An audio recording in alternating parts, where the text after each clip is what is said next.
Good morning everyone. आज हम लोग फर्स्ट ऑर्डर लो पास आरसी फ़िल्टर 159 हर्ट्ज का बनाने जा रहे हैं। ये practical electrical circuit network subject में आया हुआ है नए सिलेबस में, या कहीं भी हमें अगर लो पास आरसी पैसिव फ़िल्टर बनाना है तो पैसिव फ़िल्टर है ये। तो इसके लिए हमें चाहिए क्या क्या, 100 ओम का रेजिस्टेंस चाहिए, 10 माइक्रोफैरड का कैपेसिटर चाहिए, एक फंक्शन जनरेटर, एक डीएसओ और ब्रेडबोर्ड।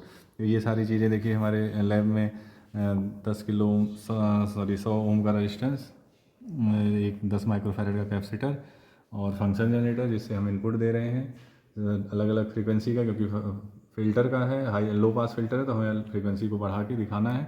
और आउटपुट को हम ऑब्जर्व कर रहे हैं डीएसओ में। तो ये हमारी सर्किट है। इस सर्किट में जो है सर्किट हमें पता है लो पास आरसी फ़िल्टर में यहाँ से हमें इनपुट देना है, फंक्शन जनरेटर से इनपुट दिया, रेजिस्टेंस और उसके सीरीज में कैपेसिटर, और इनपुट हम यहाँ से दे रहे हैं, आउटपुट हम कैपेसिटर के थ्रू लेते हैं। तो अगर हम ये सर्किट बनाते हैं, ये चैनल 1 पे हम इनपुट को अपने ऑब्जर्व करेंगे और आउटपुट को जो है चैनल 2 पे ऑब्जर्व करेंगे। तो 100 ओम का रेजिस्टेंस और 10 माइक्रोफैरड का कैपेसिटर हमने इस प्रैक्टिकल में यूज किया है। तो हम सभी को पता है कि जो कट ऑफ फ्रीक्वेंसी होती है लो पास आरसी फ़िल्टर की, ये फर्स्ट ऑर्डर लो पास आरसी फ़िल्टर बनेगा, वो होती है 1/2 पाई आरसी। थ्योरी में हम लोग पढ़ते हैं। तो जब हमने ये वैल्यू रखी तो हमें ये मिला कि 1/2 पाई आर की जगह पे 100 ओम और सी की जगह पे 10 माइक्रोफैरड, तो हमें आया 159 हर्ट्ज अराउंड। तो लगभग 159 हर्ट्ज पे हमारी कट ऑफ फ्रीक्वेंसी मिलेगी, मतलब 159 हर्ट्ज तक की फ्रीक्वेंसीज को ये सिग्नल पास, ये फ़िल्टर पास करेगा, और 159 से हायर फ्रीक्वेंसी पे आउटपुट डाउन होने लगेगा, मतलब ये स्टॉप करने लगेगा सिग्नल को। तो इस तरीके की हमारी ऑब्जर्वेशन टेबल बनेगी। सीरियल नंबर 1 2 3 हमने 10 फ्रीक्वेंसी देनी है। पहले हमने 1 हर्ट्ज दे के देखेंगे, 10 हर्ट्ज, 50, 75, 125 और 159 जो कि हमारी थ्योरेटिकल कट ऑफ फ्रीक्वेंसी है। 159 थ्योरेटिकल कट ऑफ फ्रीक्वेंसी है। फिर हम पास बैंड में भी सॉरी स्टॉप बैंड में 200 हर्ट्ज, 300 हर्ट्ज, 1 किलो हर्ट्ज और 10 किलो हर्ट्ज की फ्रीक्वेंसी भी दे के देखेंगे। और इनपुट वोल्टेज हम हमेशा 10 रखेंगे, ये हमें क्योंकि प्री डिसाइडेड है तो हम 10 वोल्ट का इनपुट लगातार देंगे। और आउटपुट को रीड करेंगे कि आउटपुट कितना आया, आउटपुट कितना आया 1 हर्ट्ज पे, 10 हर्ट्ज पे, 50 हर्ट्ज पे, 75 हर्ट्ज पे। और इसके बाद हमारा गेन जो होगा वो होगा बी आउटपुट बटे बी इन। तो आउटपुट वोल्टेज जो आएगा, और मतलब टेबल नंबर ये पॉइंट टेबल कॉलम 3 कॉलम 4 को जब हम कॉलम 4/3 का करेंगे तो हमें गेन मिलता जाएगा। और जहाँ पे कट ऑफ आ जाएगा वहाँ से हमारी कट ऑफ फ्रीक्वेंसी फाइनलाइज हो जाएगी, मतलब वेरीफाई हो जाएगी कि हाँ 159 पे ही कट ऑफ हो रहा है। तो इसके लिए सिंपल सी सर्किट है, ऐसी सर्किट बनानी है। आर और सी 100 ओम का 10 माइक्रोफैरड का, देखिए ब्रेडबोर्ड पे हमने बना रखा है। रजिस्टेंस लगा है, कैपेसिटर लगा है 100 ओम का और 10 माइक्रोफैरड का, और हमारा इनपुट यहाँ पे लगा हुआ है इस फंक्शन जनरेटर से ये देखिए वायर आया हुआ है रेड कलर का, और ये रेजिस्टेंस से इनपुट लिया गया है। और इसी को इस चैनल से आउटपुट के फॉर्म में देखा जा रहा है चैनल वन पे ये केबल गई हुई है और चैनल 1 पे देखा जा रहा है। चैनल 2 पे ये देखिए रेड कलर की जो क्रोकोडाइल केबल है, ये कैपेसिटर के क्रॉस लगी हुई है, ये ग्राउंड और ये कैपेसिटर के क्रॉस। तो यहाँ से जो है हम चैनल 2 से आउटपुट देख रहे हैं अपना। ये हमारा आउटपुट है, ये हमारा इनपुट वेवफॉर्म है। और यहाँ पे अगर हम देखें तो चैनल 1 और चैनल 2 दोनों पे हमारे वेवफॉर्म्स आ रही हैं। चैनल 1 येलो कलर में है, चैनल 2 ब्लू कलर में है।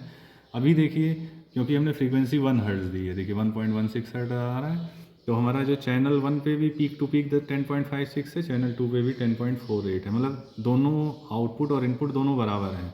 तो अगर हम इस रीडिंग को लिखें तो हमारा 10 वोल्ट इनपुट पे 10 वोल्ट ही आउटपुट आ रहा है, तो इसका मतलब गेन 1 है। तो 1 हर्ट्ज पे 10 इनपुट देने पे 10 वोल्ट आउटपुट आया, गेन 1 रहा। अब हम फ्रीक्वेंसी को थोड़ा सा बढ़ाएंगे, फ्रीक्वेंसी को 10 हर्ट्ज करेंगे। तब देखिए फ्रीक्वेंसी को 10 हर्ट्ज करना है तो हम यहाँ से फ्रीक्वेंसी को 10 हर्ट्ज कर देंगे। फ्रीक्वेंसी को 10 हर्ट्ज करने के बाद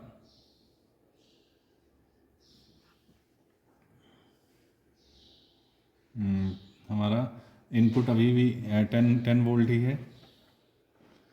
और एक मिनट, डिस्प्ले यहाँ पे देखिए इनपुट अभी भी 10 वोल्ट है और आउटपुट भी 10 वोल्ट ही है, 10.96, 10.88, मतलब जो इनपुट है वो आउटपुट है, दोनों में कोई डिफरेंस नहीं है। यहाँ पे आप देख लीजिए येलो और ब्लू कलर दोनों एक दूसरे के ऊपर कोइंसाइडेड हैं, इसलिए कोई अंतर नहीं दिख रहा है। येलो के पीछे ब्लू है, ब्लू के पीछे येलो है। आउटपुट वेव फॉर्म के रीडिंग्स भी वही हैं। फ्रीक्वेंसी 11.55 हर्ट्ज होगी, मतलब हम फ्रीक्वेंसी को बढ़ा के देख रहे हैं। तो ये हम कह सकते हैं कि 10 हर्ट्ज पे 10 वोल्ट देने पे हमारा आउटपुट भी 10 वोल्ट आया, दैट मीन्स गेन 1 ही रहा। अभी हम मतलब कह सकते हैं कि हम पास बैंड में हैं। अब हम फ्रीक्वेंसी को फिर से बढ़ाएंगे, यहाँ से 100 हर्ट्ज किया और फ्रीक्वेंसी को 50 पे लेके आएंगे। नेक्स्ट रीडिंग हम 50 पे डिसाइड किए हैं लेने को, तो ये 50 हर्ट्ज पे जो है,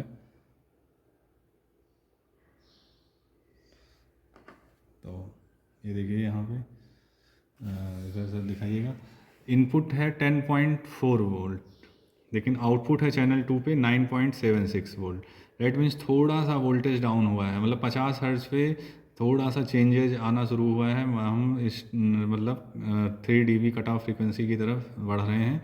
फ्रीक्वेंसी 50 हर्ट्ज है, तो हम इस रीडिंग को भी नोट कर लेते हैं। 10 वोल्ट इनपुट पे 9.76 आउटपुट, डैट मीन्स 0.976 का गेन हो गया, 0.976 का गेन।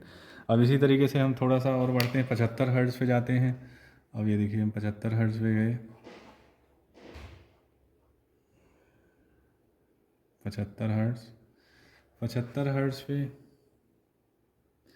देखिए यहाँ पे 10 वोल्ट ही इनपुट है, लेकिन आउटपुट 9.12 हो गया है या 9 वोल्ट हो गया है। तो 10 वोल्ट पे 75 हर्ट्ज पे 10 वोल्ट पे हमें मिल रहा है, इधर दिखाइएगा सर, 9.0 वोल्ट। डैट मीन्स 0.9 हो गया है हमारा गेन, 0.9 गेन हो गया है। डैट मीन्स अभी भी हम पास बैंड में ही है, क्योंकि जब तक हमारा 70% से नीचे नहीं हो जाएगा तब तक हम नहीं मानेंगे कि हम स्टॉप बैंड में आए हैं। तो अब हम नेक्स्ट फ्रीक्वेंसी 125 रखते हैं। तो 125 रखने के लिए देखिए 125 हर्ट्ज पे जाते हैं, 125 कर दिया। देखिए सर इधर दिखाइएगा, तो 125 पे इधर सर डिस्प्ले, हाँ 125 है लगभग, 124 125। तो 125 हर्ट्ज पे देखिए 10 वोल्ट पे 7.92 मिल रहा है। 124.8 हर्ट्ज, दैट मीन्स 125 हर्ट्ज पे 10 वोल्ट इनपुट पे 7.92 मिल रहा है। दैट मीन्स थोड़ा सा वोल्टेज डाउन हो के 7.92 पे चला गया है। तो यहाँ पे जो हमारी टेबल ऑब्जर्वेशन टेबल में 7.92 आ गया, डैट मीन्स 0.79 या 79% अभी भी आउटपुट आ रहा है इनपुट का। तो अभी भी इसको हम कट ऑफ फ्रीक्वेंसी नहीं मानेंगे, क्योंकि 79% है, तो हम फ्रीक्वेंसी को और बढ़ाएंगे। तो अब हमारी नेक्स्ट फ्रीक्वेंसी क्या होनी चाहिए, 159। 125 पे हमने देख लिया, 159 जो हमारी थियोरेटिकल फ्रीक्वेंसी है। तो हम 159 यहाँ से देने की कोशिश करते हैं, इसको बढ़ाएंगे 159 हर्ट्ज। अब इस पर देखिएगा सर डिस्प्ले में, तो इधर DSO में दिखाइएगा सर, हाँ 10 वोल्ट लगभग देखिए हमारा इनपुट है, लेकिन आउटपुट हमारा 7.36 हो गया है। तो 10 वोल्ट इनपुट पे 7.36 हो गया, डैट मीन्स 0.73 या 73% हो गया है। तो ये हम कह सकते हैं कि हमें पता भी है थ्योरी से कि अगर हमारा 70% के अराउंड आउटपुट आने लगे इनपुट का, तो वो कट ऑफ फ्रीक्वेंसी मानी जाती है। तो यहाँ पे वही हो रहा है, 10 वोल्ट इनपुट पे आउटपुट 7.36 वोल्ट हो गया, डैट मीन्स गेन हो गया 0.73 या परसेंटेज में देखें तो 73% हो गया। तो जहाँ पहले 100% था वहीं पे 73% हो गया। तो इसका मतलब ये कट ऑफ फ्रीक्वेंसी 159 जो थ्योरी कह रही थी, प्रैक्टिकल में भी हमने यही देखा कि 159 हर्ट्ज पे आउटपुट जो है 73% आने लगा या अपनी कट ऑफ आ गई। अब हम नेक्स्ट जो है 200 हर्ट्ज करके देखते हैं। यहाँ से फ्रीक्वेंसी को थोड़ा बढ़ाएंगे और 200 हर्ट्ज पे जाएंगे, देखते हैं 200 हर्ट्ज पे क्या मिलता है हमें। 200 हर्ट्ज पे तो दिखाइएगा डिस्प्ले, 200 हर्ट्ज पे देखिए 10 वोल्ट है अराउंड 10.24, थोड़ा सा फ्लक्चुएसन है। तो 10 वोल्ट को वो 6.8 वोल्ट दे रहा है, तो 10 वोल्ट को 6.8 वोल्ट दे रहा है, डैट मीन्स 68% हो गया। 0.68 मतलब 68% हो गया, तो डैट मीन्स कट ऑफ में हम आ गए, क्योंकि 70% के नीचे जो कुछ भी है वो सब कट ऑफ माना जाता है। तो 200 हर्ट्ज पे 6.8 हो गया। अब हम 300 हर्ट्ज करके देखते हैं, स्टॉप बैंड में और आगे बढ़ते हैं, 300 हर्ट्ज पे जाते हैं। तो 300 हर्ट्ज़ में देखिए 300 हर्ट्ज़ पे तो दिखाइएगा एक मिनट इधर डिस्प्ले। तो 300 हर्ट्ज़ पे आउटपुट 5.12 हो गया, डेट मीन्स 50% लगभग डाउन हो गया। देखिए 10 का 5 हो जा रहा है। और वेव फॉर्म भी देखिए तो येलो वाली, और फेस शिफ्ट भी हम लगातार देख रहे हैं कि जैसे जैसे हमारा स्टॉप बैंड में हम जा रहे हैं, हमारा फेस शिफ्ट दोनों वेव फॉर्म में होती जा रही है। देखिए फेस शिफ्ट दोनों में ऑब्जर्व हो रही है। और डिस्प्ले आउटपुट वोल्टेज भी 10 वोल्ट और 5 वोल्ट हो गया, 50% हो गया। तो 10 वोल्ट पे हमें कितना मिलने लगा, 5.12 वोल्ट मिलने लगा, डेट मीन्स 0.51 हो गया, डेट मीन्स 51% हो गया।